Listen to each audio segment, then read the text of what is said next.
Tu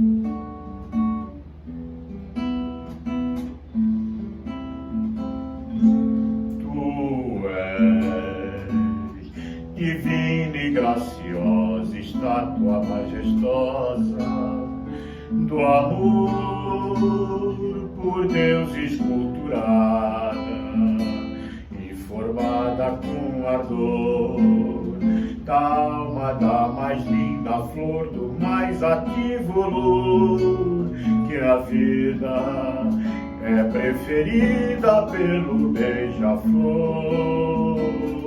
Se Deus me fora tão clemente aqui neste ambiente de luz, formada numa tela deslumbrante e bela, teu coração junto ao meu lanceado, pregado e crucificado sobre a rosa e a cruz do arfante peito teu.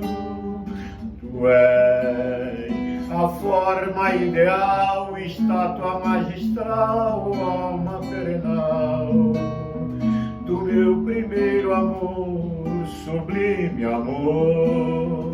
Tu és de Deus a soberana flor, tu és de Deus a criação, que em todo o coração semeias o amor, o riso, a fé e a dor, em sândalos olentes cheios de calor, em vozes tão dolentes como um sonho em flor. És láctea estrela, és mãe da realeza, és tudo enfim que tem de belo em todo o resplendor da santa natureza.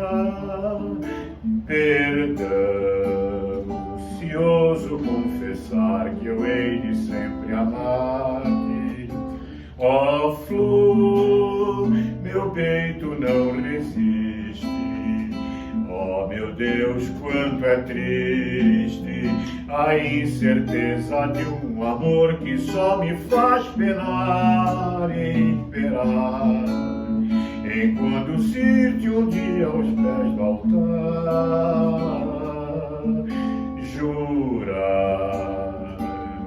aos pés do Onipotente, em prece comovente de dor, e receber a unção da tua gratidão, depois de remir meus desejos em nuvens de beijos, e de te envolver até meu padecer de todo fenecer.